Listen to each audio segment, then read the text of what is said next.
Alright, time to get started with the first guide. Keep in mind that what I show you here is just one way to play, but you can use all kinds of different strategies from the get-go, so feel free to deviate wherever you like. I will also deviate a little from the objectives which I set initially, and that is completely fine. Also, I noticed in the introduction that I was speaking of us and we sometimes, and that is just you, the viewer, and me, the presenter, because we share the same perspective, as opposed to the perspective of the 7 other players in the game. I hope that's not too confusing. Now, before the game begins, it kindly asks us, do you want to be werewolf? This is the villager guide, so that's the easiest quiz question ever. I hope you got the answer. And after that, we want to make what I call a threat assessment. For that, I pull up the Alliances tab. Here you can see our fellow villagers, and I do not recognize any of these guys, so I don't expect them to be too strong, which seems like the perfect precondition for our basic villager guide. Let's see where we start, because this already matters a lot. I will pause the game real quick just to make you aware. Aha, the starting position is a bit to the south of the castle in the middle, and actually I'm very close to that castle. So from that starting position, I want to run for the crates in the middle, and that is exactly what I'm doing right now. I don't want to do this on all of the positions, but if I have a good chance to get it, I want to go for that little doll that is in the crates, because this gives you like an additional 225 starting gold, I believe. So that's a really nice buff. And what we do with it is we just buy the boots and then we play as we would do otherwise as well. So now we just have a start with the boots of speed, which is pretty cool. We have to walk around the map a lot, so having a free boot, so to say, that's really nice. And then I go right into fishing. So I buy the fishing pole, the bait, you saw this in the introduction, and I start fishing.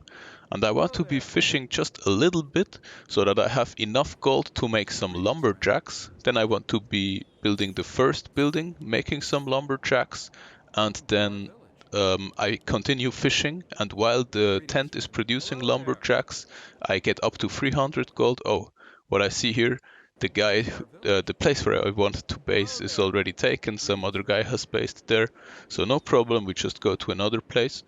You really don't want to be dual basing unless there are certain spots where you do have a lot of space, because space is important in this game.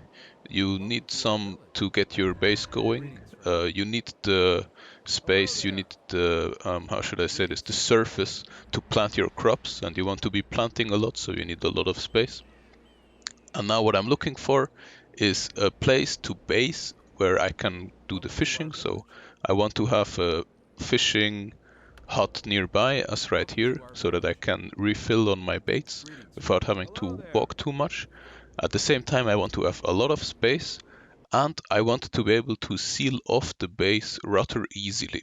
And this was true for the place where I wanted to go initially, where someone was already, and it is also true for that place down here. So this is where we are going now. I did sell some fish that I caught, and then I just hit the fishing pole again, and now we are already deviating from our initial plan a little bit, because instead of making some lumberjacks and then continuing to fish, I realized that I have just about 300 gold right now, and that is exactly, oops, I accidentally went into the tent. But having 300 gold is exactly what I need for the farm. So I just continue building the grain silo, and then I go right into farm. So we are not building any lumberjacks this time, but generally speaking, you want to be building some, then you continue fishing, and while the lumberjacks are training, so that the tent is doing something, so to say, we want to be using it as much as possible. And then with the 300 gold, we go into the farm a little later. However, this time we do it like that because it just was fitting very well. And that means that we get our dog a little earlier, and also that we have the lumberjacks a little later. So the wood income will be hurt here, but it's not big of a deal because we can compensate for that with gold income. Now what you see here is that the rat, it has like the yellow circle around itself, so it's a neutral unit. So the dog doesn't attack it automatically. Now we could either A-click it, or we could declare war on the animals. The animals in this game are like an entity. You can either unanimously declare war on them or like make peace with them, and they will all accept it. So that is pretty cool, I think. So now just to show you, declare war, and then the dog auto attacks it. This is what you want to be doing if you just use the track ability of your wolf. Now he didn't smell anything. You see this nothing boy? That means the dog didn't smell anything, so I just send it to a different part of the map with auto attack, and then I don't even have to be looking, and he attacks whatever is there. And in the meantime, of course, I continue fishing. So now we want to be focusing on our dog and on our villager, and at the same time get as many lumberjacks. You can get 6 in total, so we want to get those up really quickly because we are behind in lumberjacks, and we should be doing the warehouse soon, which costs 150 lumber, so we're a bit behind in that, but don't worry too much. Now what you see here is the Wandering Hunter. And I just wanted to show you this character real quick, because it's a really nice one. He sells some rare items, which you cannot really get from any stationary characters in the game, only from the wandering ones. So if you have... Oh, there is the werewolf already.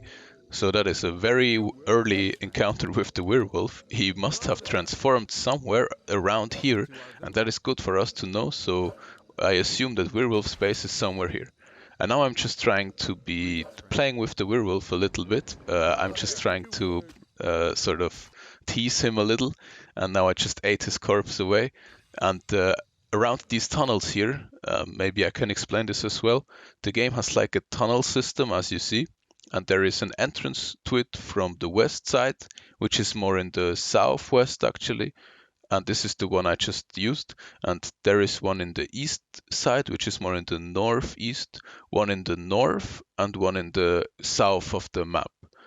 And through these entrances, you can access different parts of the map a little easier instead of having to walk all the way across. And what you can also do is you can just quickly go in and out of these tunnels, and this can be very annoying for a werewolf if he tries to attack you. And that is what I tried to do with my dog right here, just to take some time off the werewolf, because I know at the first night he cannot really get to my dog, so I just tried to take some time from him. But thankfully he did not fall for the trick, so he's probably not that bad, is what I assume right now, because he just went his way and focused on what's important. And now I want to be scouting a little more, and I see some wild animals. And of course, all of the animals that I get to kill with my dog, I want to sell their pelts, because that gives me some nice income, except for the boar pelts. I have one of those now, you can see it. And those I don't want to sell, I want to put them aside until I have 3 of them, because then I can craft one of the most important items in the game, which is the Horn of Valhalla. Whatever you play, whatever line, you always want that horn, because it gives like an aura that buffs the movement speed of all of the troops around, and also the attack speed. And the movement speed is super cheap in this game. You want to be getting it as much as you can. That means we get the Horn of Valhalla, we get the boots, and later if we can, we also want to upgrade those boots. Now I did build the warehouse, as you can see here, so we went into farming. Oh, and what you see here is there was a deer, and it just disappeared. And that was the first of the animal bosses which we encountered. Every kind of animal you have in this map has a boss version. And one of them is the elusive stag. That is one deer that is super hard to catch, and we just randomly passed by it, and my dog tried to attack it, and whenever you attack it, it just wind walks away. Just so you notice, this was the first animal boss, and here we find the second boar pelt already, so that is very good. We are on our way to get that Horn of Valhalla really quickly. And here I find a raccoon. However, I have to see that my inventory is already full, because the dog only has 2 slots. But still, I decide to attack it. And what I do now, going back to it, is I put those boar pelts aside because I don't want to sell them. And then I pick up the raccoon pelt, sell both of these, and then I probably come back and pick the boar pelts back up. You want to be hiding those boar pelts a little better so that somebody who just randomly passes by can't pick it up or doesn't see it. So now I'm getting the pack horse from the grain silo, and then we get going what I would call the holy trinity of economy in this game. So on one way, you get gold with your villager, in this case by fishing, as I decided. I don't have any baits anymore, I need to refuel on those. Another way is with your dog, who is killing some animals and also does the scouting. Hey, I just hit the elusive stag again, did you hear that? And the third one is with the pack horse, which does the farming for us, because it also has 6 inventory slots, and this pack horse is rather quick, so it is super useful. It does the farming and sometimes it does some courier jobs, but we're not getting into that. So I refueled on the baits. I bought the cheap ones again. I think it is okay for fishing to buy the cheap baits twice, because it feels to me that they catch some more gold than the 75 gold bait. But maybe that's just my impression, really, I'm not that sure. However, you generally speaking want to use the 75 gold bait, the more expensive one, because like that you can level the ability much faster. In fact, all of these professions which we are going after, like farming, hunting, and fishing, not only do they give us gold, but you can see here in the villager menu, there is like a spell book, and that these are the villager abilities. And if you level up those professions to a certain extent, you unlock a villager ability. And those are super key throughout the game. I will go into more detail into some of them in this tutorial, but not into all of them. And the most important one, in my judgment, or the strongest one, the most OP, is the Scarecrow. And you get the Scarecrow from farming.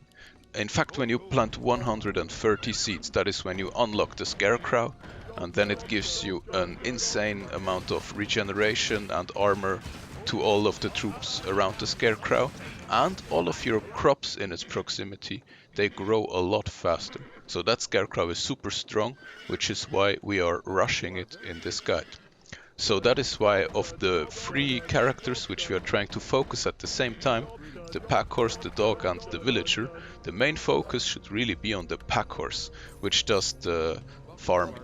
And also I'm trying to go for the cheap crops always, because if I plant 1000 gold in cheap crops, that is more crops planted as compared to planting 1000 gold in the most expensive crops.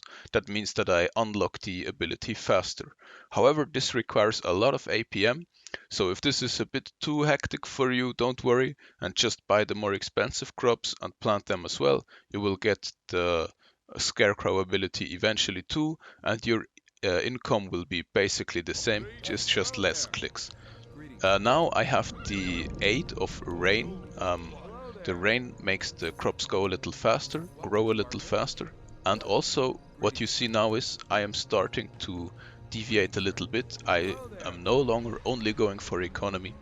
And that is because we have hit the halfway point of the second day.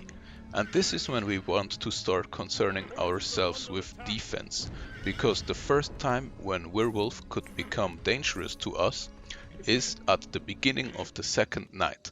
At the beginning of the first, or during the first night, the werewolf cannot really kill us yet, because he is slow and weak, and we have an early game regeneration which is very strong, sort of like a noob insurance, you could say.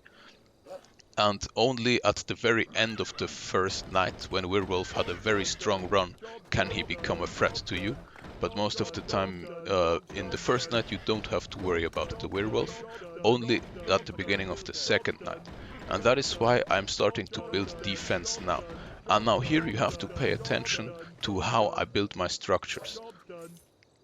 At the same time, of course, the multitasking continues. We want to keep farming all of that stuff. And what you want to consider in your building placement is the following. You can build so that the werewolf cannot get into your base, but your villager can get out. And you don't even have to build a gate for that. The gates are not that good because they're a bit squishy, a bit more vulnerable than the other structures. Now look, I'm just checking the spaces here, and I want to leave one space open like that to every side. So I see, aha, if I build like that, there is one space open to the left, and that means that my villager can still fit through there, but the werewolf can't. And also the pack horse can no longer get out. And the reason for that is the werewolf and the pack horse have a base model, like the green little circle you see around it, which is a bit bigger than the villager. So if we have sealed off our base nicely, we can try to check how it works with the pack horse.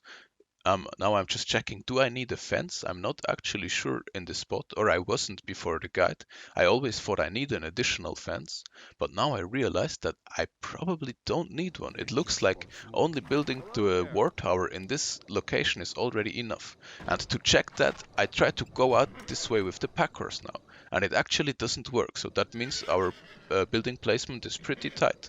Werewolf can no longer get in and there. However, he can still get in at the bottom, which is why I built another fence. And I'm upgrading it now to an iron fence, because the night is drawing much closer. You can see dusk is upon us. So I'm getting one masonry upgrade to have some more fortified structures. And I am starting to build range units now, so that theoretically, in the worst case scenario, if Werewolf was to attack us right now, we would already have the defense up, he could not get in, we could repair the buildings, and we would have some range units. Well, it's just one now, but we would have some ranged units to shoot. And so now I feel like it is the perfect time to trade in some gold for wood, because I had 2k gold, so I chose to trade in some to get another 400 wood, and I invested this all into more range units. One of the cheapest range units, the tier 1 range units, costs 100 wood, so now I can make another 5 of them, and with those I feel pretty secure. The vast majority of the werewolves, if they attack me now, they could no longer break through, and I could apply a lot of damage to them, so they would have to retreat. So this little setup, if you can get it at the beginning of the night, I would say you want to have like 5 goons, 5 of these range units, and maybe one masonry upgrade, and just seal yourself off. Also, you don't actually need the windmill until that. So if it's a bit too tight for you to do everything, don't upgrade the grain silo into a windmill. That might have been a little premature from me. And now I see what happened here. The werewolf already killed somebody, and that in a position rather close to ours. So I have to be a little worried, and that is why I keep making even more ranged units.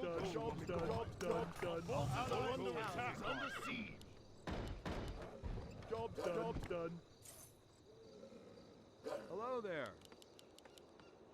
And here we see the elusive stag again. It seems to like us in this game, especially that one game where I don't want to tame it, because that would be a bit too much too much additional attention and APM, so we don't want to focus on that in the first guide here.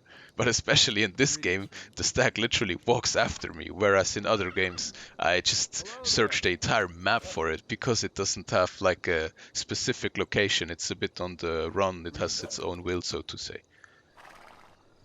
So now my dog, oh, and here we encounter the werewolf in the middle of the second night. That is pretty early still, and he starts chopping away at our blacksmith, so I just repair it, and it really is not that big of a deal, because we already have like 6 goons, and the werewolf is level 5. That is not super bad for this point, but a good werewolf you would expect level 7 by now. If he got a kill, maybe even level 8. And still we could hold back the level 8 werewolf, but it would be a bit more difficult. I would have to play a bit more hectical in that sense. So now he realizes that there's no way to get in, so he retreats. And we can feel pretty comfortable about our position here. And so we communicate to the other players that the werewolf was here and he was level 5. That is always good to know, because like that they can adapt their play to the information. Knowing werewolf is level 5 is different than knowing werewolf is level 7, because here I find like a crime scene, I assumed that guy was attacked by the werewolf. I just ate the corpse there. But it could also be the base of the werewolf, and he's just trying to make a fool out of us, attacking his own buildings, making it look as if he had been attacked by the werewolf. So I'm just keeping that in mind, that probably that guy here is not werewolf, and but I'm not making a definite decision yet about what to think about this. Now, what you can see here is my dog, he quickly went up to check. And that right here is another of the animal bosses, the wolf boss, Timber, which is a crucial character in the game actually. Most strong players, they want to tame this character. Maybe I should explain this a little more in depth. You can tame any animal in this game, also the bosses, by buying a collar um, from the hunter's lodge in the two that are situated a bit centered north, west, and east, respectively, of the map. You can buy a color there, and you can, or color, however to pronounce this. And if you manage to beat this boss below 75% hit point, and you have at least the same level as he does, you can hang that color around its neck, and then it just belongs to you, which is really nice because you can utilize them a lot. But we are not going into this in this guide, just giving you a heads up. And the reason why I went up to check here for Timber is because, as I've said, the strongest players want to tame that guy. And the werewolf, he just retreated from our base towards the caves or towards the cave system at the end of the night. So it could have been that he walks right up to Timber and tries to tame him.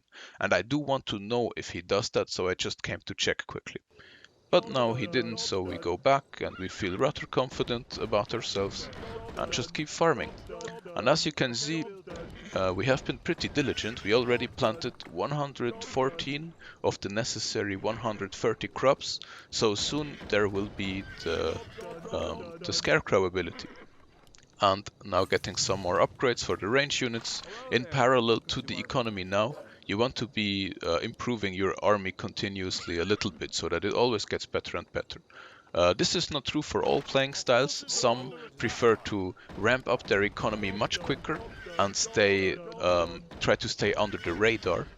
The radar in this game is like the smell of the werewolf. Once werewolf hits level 6, he can smell the position of all of the villagers for a short time, so your location gets revealed to him, and that means either your villager wants to be at the base and the base is fortified, or he should not be at the base, so that you don't reveal your base location to him.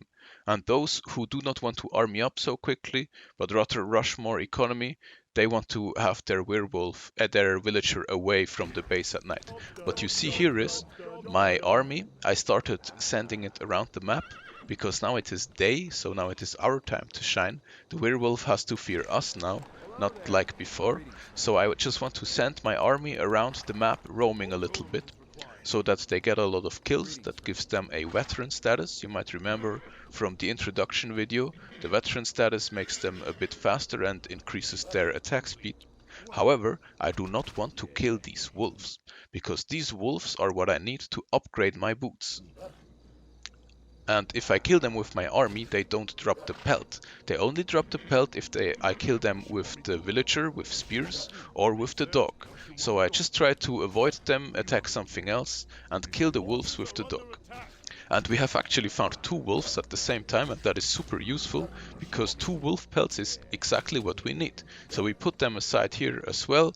I could hide them a little better, so that you don't see them with the just if you pass by randomly, because he could visit our base and steal this stuff from us. There are also people who just pick up your crops and sell them. Now, if you are the werewolf, I mean, you can't really blame him for doing this. He wants to get all the advantages he can get. But if you are not the werewolf, that's a bit of a dickish play, so I would not recommend doing that. As I've said, there is a small player base, so people will remember you for doing such things. Now I upgraded my farm to a plantation, so we get our wife, and she already had a child, which will turn into an adolescent male soon, and then we can utilize that one as well. So as you can see, I am not able to focus as much on the multitasking anymore. Like I cannot focus on the dog, the pack horse, and the villager at the same time anymore. It's just too much because I have to do so many other things as well. Um, and what I did build here in the top left was a chicken crop. That is already the first sign that we want to transition a bit into a different game style. And what I'm placing here is the Scarecrow, because you can read congratulations, you have unlocked the Scarecrow ability. So now this is like a life insurance, you can believe me. If the werewolf attacks us now and we have that Scarecrow, even if we didn't have the walls anymore, if we just place the Scarecrow somewhere where werewolf can't hit it, we are pretty safe. We can just stand in there and eat his hits, and the regeneration is so strong it won't even hurt us. So that Scarecrow is super good. And of course, it also makes the plants grow a lot quicker. So I want to place it during the day. I want to place it in the middle of all of my crops. Now here I picked up another two wolf pelts. I'm finding so many wolf pelts that game, but I still haven't found the third boar pelt, which is a bit of a pity, but I'm not worrying about it too much. The building, I should go more into this. In the top left, the chicken crop and the lighthouse you can see on the bottom left to my villager where he's fishing. Those are more of the late game economy buildings, you could say, and they do require a lot of gold to work with already. However, they do not require so much APM anymore. So you can just periodically hit like one button or a couple of buttons, and then this will already increase your gold income. For example, at the chicken crop, you can just gather the eggs, and at the lighthouse, you just have to send some merchant ships away, and after some times, they will return with a small profit. So during the later stages of the game, when you just can't focus on the economy anymore as much as I did in the beginning, you want to be relying a bit more on those so that you can do other things like scouting more, chasing after werewolf if once you have found his track, and also focusing a bit more on your villager, getting all of the abilities, getting all of the items which you need. But for now, we are still planting plants, but only the expensive ones, Winter Kiss being the second most expensive one. And remember, you cannot pick that up with Reforged graphics. However, if you play with Reforged graphics, you can plant it, and not being able to pick it up means it will just be there and it will take up space, and you cannot use that space anymore and you don't know why. So that is very annoying. So I'm telling you once more, please don't play with Reforged graphics, just use the classic ones. And the coffee I want to start putting aside. I think I sell it one more time because I just want to get the gold again. The coffee sell for a lot of gold, 2k, you can see here. But eventually you want to start putting all of the coffees aside, because those coffees in combination with spring water, you can drink them and they will increase your maximum hit points permanently by 50. And you can drink a lot of those coffees. You can more than double your maximum hit points, and that is very useful. And we will go into this soon, I believe.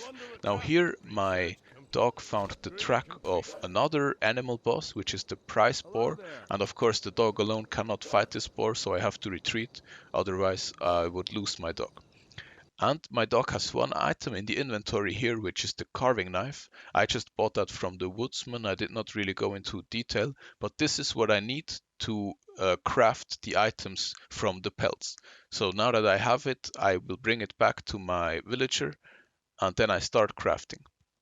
I'm still not sure if I'm missing a boar pelt. I think I do, but I just dropped the carving knife here so that once I have it, I can craft all the items. And now the adolescent male that I have is used to start digging wells and making fires. And this is what I need to start brewing the potions.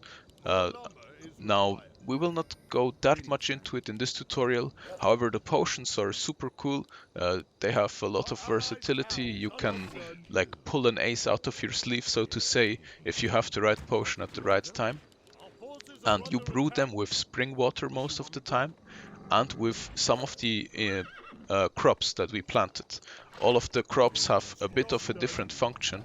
I think every single one of them is used in one potion in one way or another. And Hello there. but not only with those crops you brew potions, Job done. but also with some other ingredients that you get, for example, from the wandering hunter, which you saw in the beginning. He sells Hello wood there. alcohol, most importantly, Job done. which is what you need to make Molotov cocktails, and those are very strong, especially in the Job early and done. mid game. Job But done. we're not Job done. covering this in this video, just to Job tell you done. that those wandering hunters and also the sutler, which is a wandering merchant, they have a lot of utility function. So now I'm upgrading those fires into cauldrons, and then I can start brewing the potions. I actually add 2 more fires here, and 6 is the maximum amount of cauldrons which you want to have.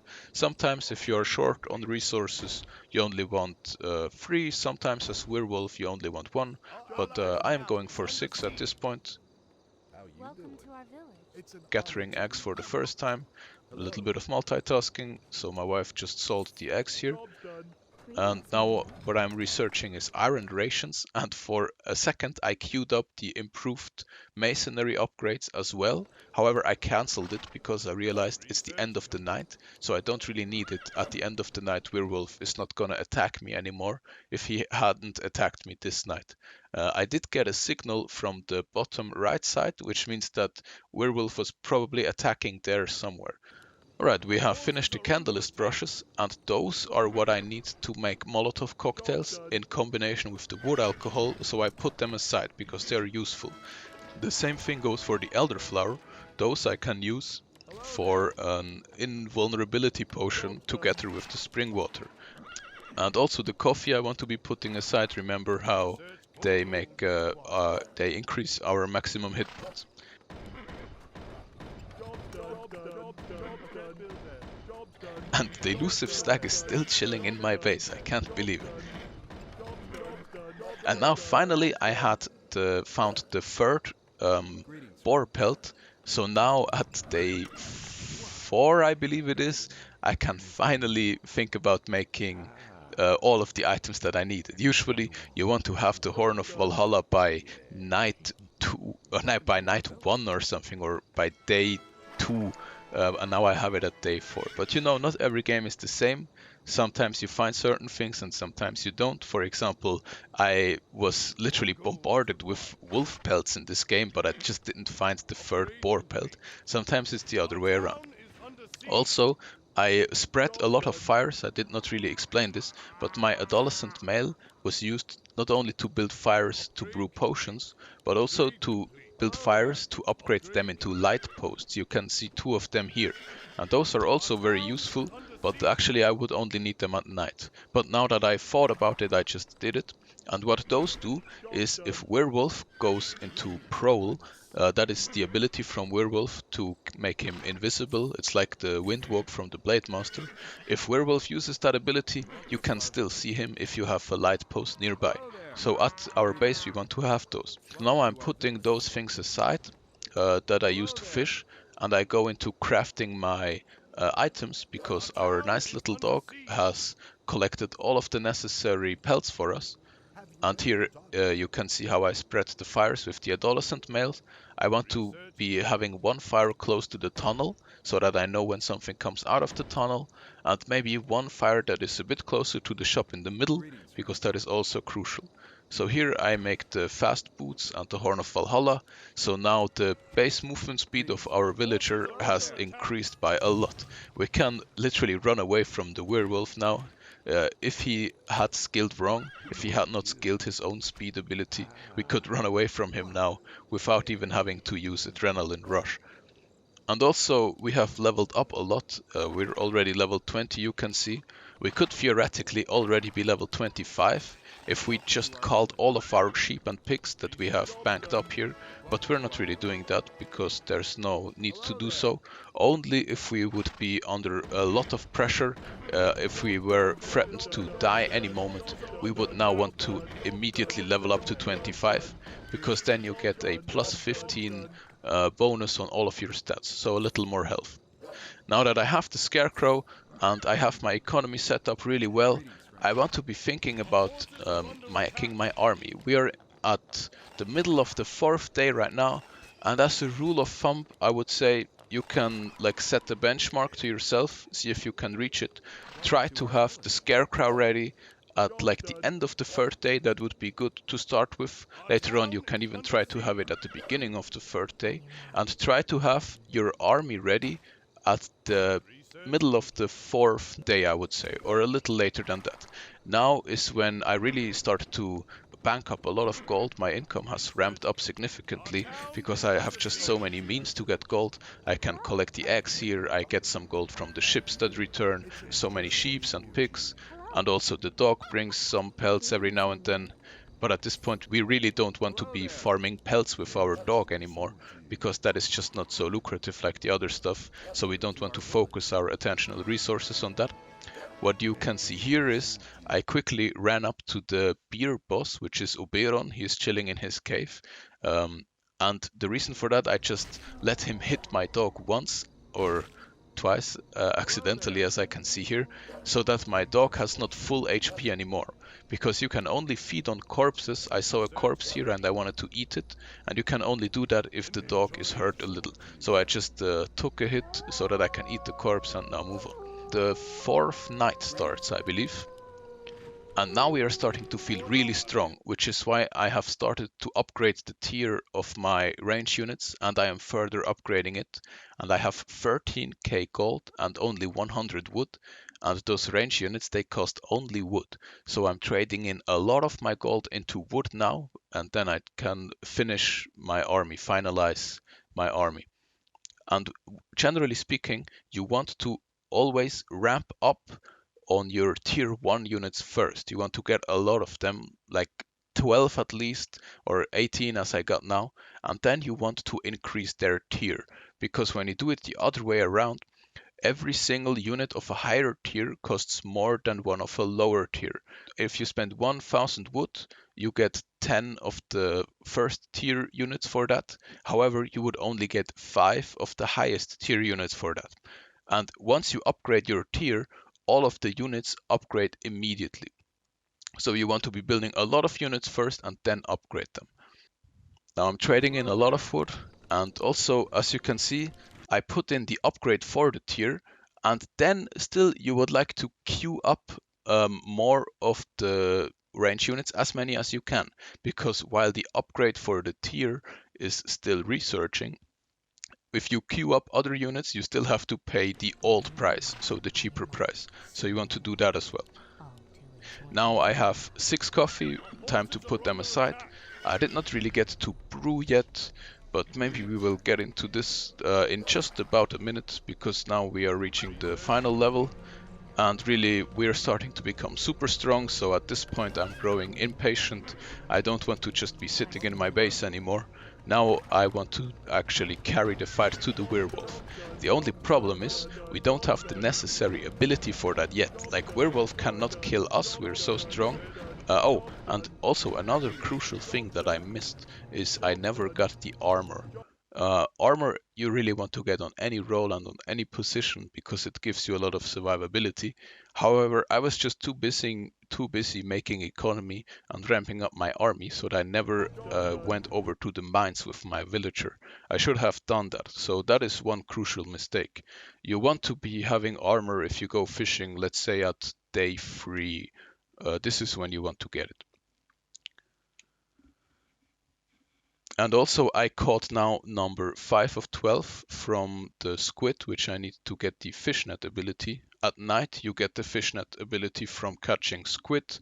At day you get it from catching king crabs. And once you caught 12 of them, you get that net. And that net is what I want to have to entangle the werewolf so that he can no longer run from us, and so that we still see him when he uses the prowl ability outside of the range of the light posts. Alternatively, you could get the spear shot, which you get from hunting, that stuns him for a short amount of time. But since we went fishing, we want to go for the fishnet ability. But I was a little lazy on fishing and I bought the wrong uh, bait. As you remember, with the green bait, we would probably be much further on that ability already. So that was a bit of a mistake as well. However, we did the most important things right, and that was getting Scarecrow up early. So again, I'm just telling you to set your priorities right, because you cannot do everything at once. It's just too much. Now, Werewolf came again to us, and he was level 7. So in the meantime, when Werewolf got like 2 levels, we got like 18 or something. So he's really no match for us anymore at this point. The only time when he could fight us again would be in the latest stages of the game, where eventually the villager doesn't get stronger anymore, but Werewolf gets infinitely stronger. I could actually go out at night with my troops and still go after the werewolf. Now I accidentally bought some coffee, which I cannot yet plant. You can only plant 6 of the same at the same time. The werewolf is starting to attack my base now, but he's just way too weak. And I think he tries to go into prowl mode here, but because of the light posts, we can still kill him. At least I like to think that. Probably he was getting a bit frustrated though, because he just couldn't find an opening anywhere, so now he just suicides. Which is a bit sad. Actually, this wouldn't really be a GG, but I called it anyway. But yeah, I think you really got the idea of how this villager gameplay works, on how to set up a base, how to level up quickly, how to get that Scarecrow ability and level up your army. And if you play like that, as I said in the beginning, you don't have to play like that. But if you do, the werewolf definitely has to consider you, even if you are not the best player or a new player. And remember, it's a lot of routine in the beginning, and this might not have been the most interactive game, but I actually picked one of those games for the beginner tutorial, or the how did I call it, the basic villager guide. For that, I picked one of those games intentionally, so that we could really focus all of the things, all of the chores, so to say, that have to be done. I think it is important to just show this to you in a clean way, and thus, of course, works the best if you get a somewhat calm game. Now, in the next game, in the basic werewolf tutorial, already it will be much more interactive, because we will be playing 1 versus 7, of course, and like that, there is no way how we can focus on all of the things we did right now. We have to cut a lot of corners and really just do the most urgent thing every time at hand, and try to survive most of the time, and also try to chase after the villagers once we get a hold of some of them. So this will be very exciting, and I hope to see you there.